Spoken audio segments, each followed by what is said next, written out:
Sir நீங்களே சொல்லியிருக்கீங்க பல கோரிக்கைகள் பரிசீலனையில் இருக்கு. நீங்க சட்டப்பேரவை இருக்கும்போது பல கோரிக்கைகள் நிறைவேற்றிருக்கீங்க. தமிழ்நாடு முழுக்க பல கோரிக்கைகளை முன்னெடுத்து சென்றிருக்கீங்க. மீண்டும் ஆட்சிக்கு வருவதற்கான வாய்ப்பு இருக்கின்றதையும் பதிவு பண்ணியிருக்கீங்க. கண்டிப்பா அந்த ஆட்சி அமைப்பு சரி, அதை மீண்டும் ஆட்சிக்கு வரக்கூடிய திமுக இது செய்து தாருங்கன்னு ஒரு உறுதிமொழி கொடுக்கறதுல என்ன இருக்கு உங்களுக்கு? உங்களை மரியாதை குறைவா நடத்திட்டாங்க நினைக்கிறீங்க? ஆமாம் சார், நான் சொல்கிறேன், எனக்கு சீட் நான் கேட்டது 5 சீட்டுக்கு 6 சீட்டு கேட்டேன், 5 சீட்டு கேட்டேன், 4 சீட்டு கேட்டேன், இறுதியாக ஒரு 3 இடங்கள் கொடுங்கன்னு. அப்புறம் நான் சொன்னேன், இந்த 3 இடங்களை காட்டிலும் எனக்கு இந்த கோரிக்கைகள் பிரதானமானது, மிக முக்கியமானதுன்னு சொன்னேன்.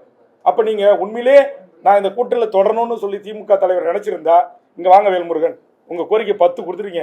இந்த 10 என்னால் இப்போதைக்கு நிறைவேற்ற முடியாது. 5 கோரிக்கை ஆட்சிக்கு வந்த உடனே நான் நிறைவேற்றுறேன். நான் போன நாடாளுமன்ற தேர்தலுக்கு 2019 ஆதரவு கொடுக்கும்போது நான் ஒன்று சொன்னேன், இந்த தமிழக வேலை தமிழருக்கேன்ற சட்டம் ஏற்றணும்னு சொன்னேன். அதை ஏற்றலை. ஆனால் அதுக்கு மாறாக குறைந்தபட்சம் நான் கொடுத்த அழுத்தத்தின் அடிப்படையில் தமிழ் வழியில் எழுத படிக்க பேச தெரிஞ்சவர்களுக்கு டிஎன்பிசியில் 40 மதிப்பெண் எடுப்பவர்களுக்கு வேலை என்று ஒரு சின்ன திருத்தத்தை, அது என்னுடைய அழுத்தத்துக்கு, அது உங்களுக்கு எல்லாருக்குமே தெரியும். அது கொண்டு வந்த பிறகு தான் இன்னைக்கு உங்களுக்கு திரும்ப ரொம்ப நீங்கள் எல்லாம் பத்திரிகையாளர் கூட அதில் வந்து ரொம்ப விழிப்புணர்வு இல்லாமல் இருக்கிறீங்க.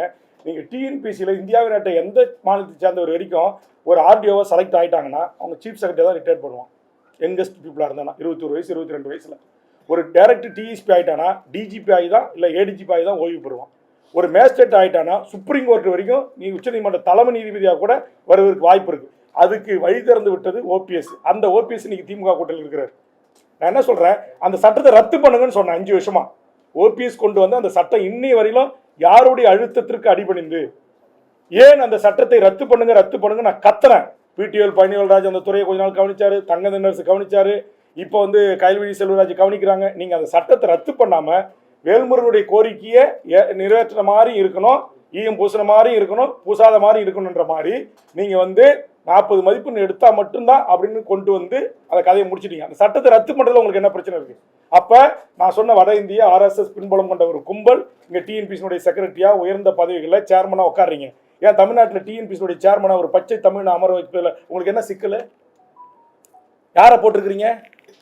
அவர் தமிழ்நாட்டில் இருக்கிற இந்த மண்ணின் மக்களாக இருக்கு, படித்து விட்டு பட்டம் படிச்சு 1 கோடி பேர் வேலை வாய்ப்பில் உள்ள பதிவு செய்து காத்திருக்கிறானே, அவன் அந்த வேலைக்கு போகிறதுக்கான வாய்ப்பு உருவாக்காங்களா? தமிழ்நாட்டு வரலாற்றில் இன்னைக்கு குரூப் 2 தேர்வு ரத்து பண்ணது இருக்கா? இன்னைக்கு அட்ட டைமில் நீங்கள் 50 லட்சம் பேர் தேர்வு எழுதக்கூடிய கட்டமைப்பு கொண்ட தமிழ்நாட்டில் எதுக்கு இந்த குளறுபடி?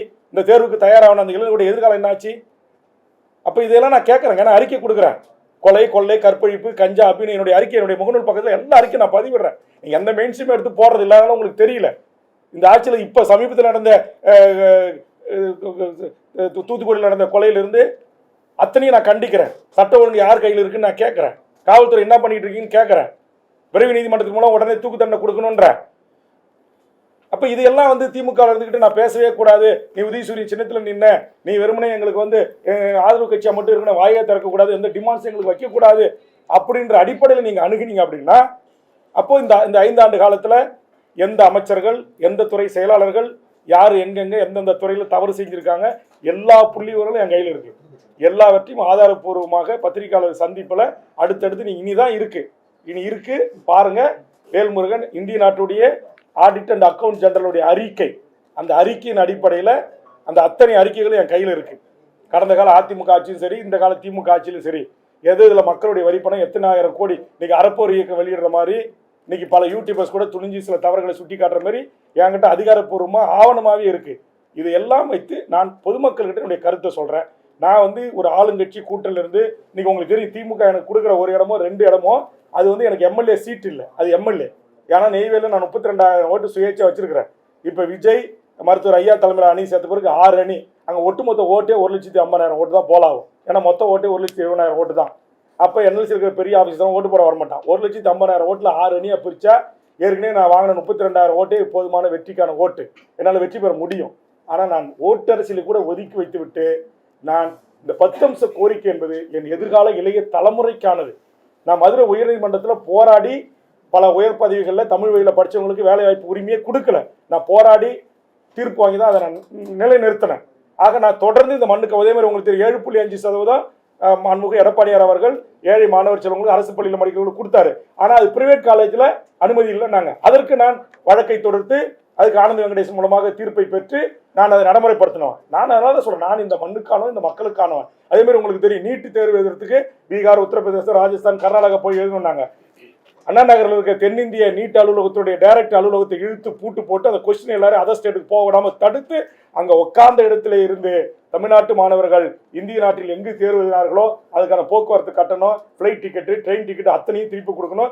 இந்த ஆண்டோட நீங்கள் தமிழக மாணவர்கள் எங்கேயும் வெளியில் போய் தேர்வு எழுத அனுப்பக்கூடாது. தமிழ்நாட்டில் அத்தனை அடிப்படை வசதிகள் இருக்கு, தமிழ்நாட்டிலே தேர்வு எழுதுங்கன்னு சொல்லி பூட்டி சிறை வைத்து அதே இடத்துல ஒப்பந்தம் ஏற்படுத்திக்குவாங்க. அதே மாதிரி சிறப்பு ட்ரெயினில் வந்து அப்ரண்டிஸ் பண்ணிக்கல சென்னிமலையில், திருச்சியில், சென்னையில், சேலத்தில் எல்லாம் வடநாட்டுக்காரனே உள்ள வந்துகிட்டு இருந்தான்.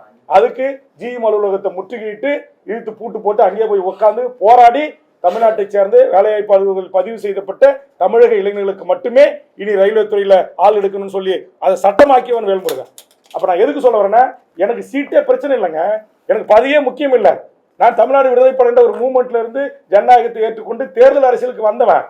அதனால எனக்கு எதுக்கு பதவி? நீங்க கொடுக்குற ஒரு சீட்டு 2 சீட்டு எனக்கு முக்கியம் இல்லை. என் தமிழ் சமூகத்தின் உயிர்நாடி பிரச்சனை, சமூக நீதி பிரச்சனை, ஈழத்தில் நடந்த இனப்படுகொலை, அதுக்கு ஒரு சர்வதேச நீதி விசாரணை வேணும். அம்மையார் ஜெயலலிதா நிறைவேற்றின தீர்மானத்தை நிறைவேற்ற உங்களுக்கு யார் தடுத்தா? எது தடுக்குது? பதில் சொல்லுங்க எனக்கு. ஒரு இனப்படுகொலைக்கு ஒரு சர்வதேச நீதி விசாரணை நடத்துங்க, ஒரு தீர்மானம் நிறைவேற்றி ஒரு பக்கம் பேப்பர் உங்களுக்கு செலவாக போது மோடி அரசுக்கு அனுப்பி வைங்க. ஏன் அதை செய்ய மறுக்கிறீங்க? யாருக்கு பயப்படுறீங்க? பதில் சொல்லுங்க. சட்டமன்றத்தில் 5 வருஷம் கேட்டேன், பதில் சொல்லல. இன்னைக்கு உங்க கூட்டணில இருந்து வெளியேறியும் கேட்கறேன், பதில் சொல்லுங்க. அன்றைக்கும் கேட்டேன், இன்றைக்கும் கேட்பேன், நாளைக்கும் கேட்பேன். அதான் வேல்முருகன். பதவிக்கானவன் அல்ல, சீட்டுக்கானவன் அல்ல, நோட்டுக்கானவன் அல்ல. உடனே என் சொந்த சாதியை சேர்ந்த ஒரு பசங்க ஒரு சில பேர் போடுறான், திமுக வேல்முருகனுக்கு பல கோடியை கொடுத்து வன்னியர்கள் ஓட்டை பிரிப்பதற்கு முயற்சிக்கிறார்கள். இந்த அபத்தங்கள் நடக்கும், அதை பற்றியெல்லாம் நான் கவலைப்படலை. இந்த அவதூறுகள் நடக்கும், அதை பற்றியெல்லாம் நான் கவலைப்படலை. நான் இந்த மண்ணையும் மக்களையும் மொழியும் இனத்தையும் நேசிக்கக்கூடிய ஒருவன். என்னை முழுவதுமாக அறிந்த மூத்த பத்திரிகை ஊடக நண்பர்களுக்கும் மூத்த அரசியல் தலைவர்களுக்கும் தெரியும். என்னுடைய சட்டமன்ற உரையை 5 ஆண்டு காலம் உன்னிப்பாக கவனித்த எனது பத்திரிகை ஊடக நண்பர்களாகிய உங்களுக்கும் தெரியும். அதனால என்னுடைய கோரிக்கை, என் மக்களுக்கான கோரிக்கை தான் பிரதானம். அதை முன்னோக்கி தான் நான் தொடர்ந்து வலியுறுத்தி வந்தேன்.